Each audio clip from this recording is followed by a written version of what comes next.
apa-apa males. Sing liyane semangat tarawih iki malah turu ning omah. Bisa jadi padahal man qoma ramadhana imanan wa ihtisaban ghufira lahu ma taqaddama min dzanbi. Man shoma ramadhana imanan wa ihtisaban ghufira lahu ma taqaddama min dzanbi. Kurang apa coba? Sudah momennya itu adalah momen terbaik, di dalamnya juga Allah mengampuni dosa-dosa hamba-hambanya. Walillahi indal fitri utaqaun.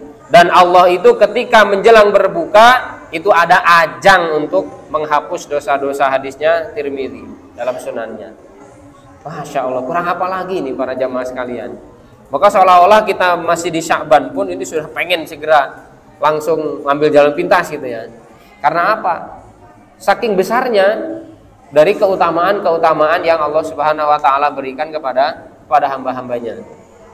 Maka kalau sudah istighfar, banyak-banyak istighfar, kemudian bertaubat kepada Allah, hapus semua kesalahan-kesalahan yang kita lakukan, terutama adalah tentunya dosa besar itu adalah dengan bertaubat kepada Allah, maka Allah pasti akan mengampuninya. Maka mudahlah kita untuk melakukan segala bentuk aktivitas amal soleh. Seolah-olah kalau membaca Quran itu yang biasanya mungkin baru setengah muka wis teklak-teklo gitu ya, sekarang semangat. Karena apa?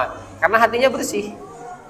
Karena betul-betul berjananya tadi sudah dibersihkan. Jadi mau diisi seperti apapun dia akan selalu menerima. Seperti itulah bagaimana pengkondisian hati bagi kita semuanya agar betul-betul bisa membawa. Karena apa? Hati itu ibarat raja kalau dalam buku Tazkiyatun Nufus ya. Bahwa hati ibarat raja, seluruh anggota tubuh ini adalah prajuritnya. Kata hati A, semuanya akan mengikuti A. Kata hati B, maka mata akan mengikuti B, tangan akan mengikuti B. Kata hati, ini pokoknya kita sholat jamaah, semuanya akan mengikuti. Tapi kata hati, ini jamaah apa enggak ya? Kok saya agak ragu-ragu, kok aras-arasan? Atau puasa bahkan mungkin. Ini puasa apa enggak ya? Nah, karena apa? Karena kondisi hati tadi yang tidak stabil atau alias labil tadi. Dan banyak sekali motivasi tentang taubat. Bahkan dalam hadis riwayat Muslim, Rasul juga memotivasi kepada kita, innallaha yabsutu yadahu bil laili liyatuba musii'un nahar wa yabsutu yadahu bin nahari liyatuba musii'ul lail hatta tatlu'a syamsu min maghribiha. Allah itu selalu mengulurkan tangannya. Allah Subhanahu wa taala senantiasa menerima taubat hamba-hambanya yang mereka bermaksiat di malam hari. Ya, di malam hari ya, kemudian mereka untuk mengampuni dosa-dosa orang-orang bermaksiat di siang hari, dan Allah mengulurkan tangannya atau membentangkan tangannya di siang hari untuk mengampuni dosa-dosa para ahli maksiat yang bermaksiat di malam hari. Hatta tatlu asyamsu min maghribiha. Batas tegasnya atau batas akhirnya ketika matahari terbit dari barat. Selesai semua persoalan. Hamba-hambanya bersujud pun kepada Allah kalau matahari sudah terbit dari barat, sudah tidak ada lagi pertaubatan atau penerimaan taubat dari Allah Subhanahu wa taala. At-taibu minadz-dzanbi kama la dzanba lahu. Orang yang bertaubat dari sebuah dosa seolah-olah tidak memiliki dosa. Masya Allah, luar biasa sekali. Maka marilah kita selalu bersemangat untuk introspeksi diri, terutama adalah banyak-banyak beristighfar, memohon ampun kepada Allah Subhanahu wa taala.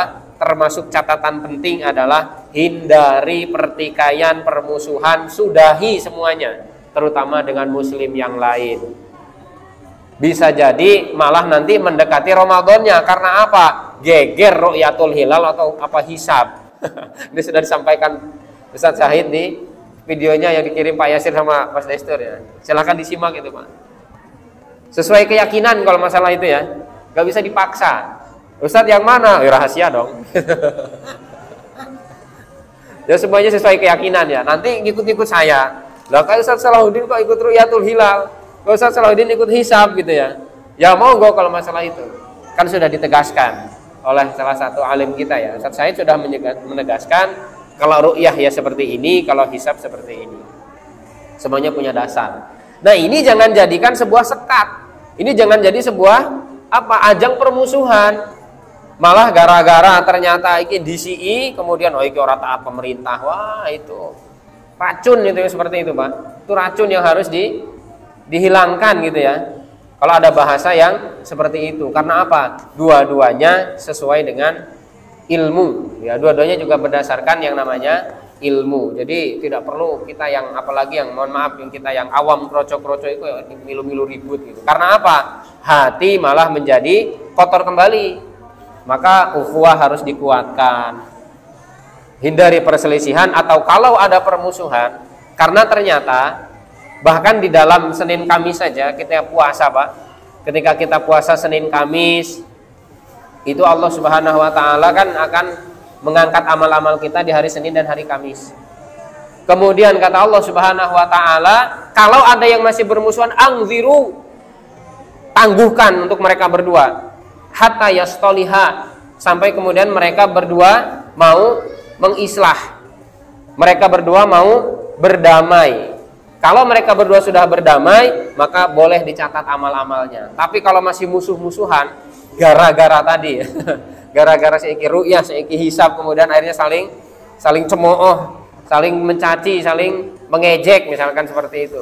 Yang satu ngomong nggak taat pemerintah, yang satu ini adalah ngapain susah-susah, sekarang udah ada hisab, udah ada hitungannya jelas kok. Ngapain harus delok-delok ru'yah, misalkan seperti itu. Melihat bagaimana penampakan bulan atau hilal ya, bulan apa anak bulan gitu ya. Nah, ini juga tidak perlu untuk dilakukan demikian. Karena apa? Ngotori hati, akhirnya puasa tidak akan bermakna. Ramadan ya hanya berlalu begitu saja. Karena apa? Merasa jumawa, nek aku paling bener, nek aku sing paling soleh gitu ya. Karena apa? Karena merasa bahwasanya dirinya yang sesuai dengan ilmu yang dia pelajari gitu, seolah-olah demikian. Yang ketiga, membekali diri dengan ilmu. Membekali diri dengan ilmu ya termasuk tadi ya tentang tazkiyah. Ini penting sekali karena memang tazkiyah nafas itu para jamaah sekalian termasuk di dalam jajaran ilmu fardu ain yang harus dikaji oleh setiap hamba mukmin. Setiap muslim itu diwajibkan oleh Allah untuk mengkaji tentang ilmu tazkiyatun nufus. هبت كالريح كالريح كالريح قوية جبت كالنار كالنار كالنار وضية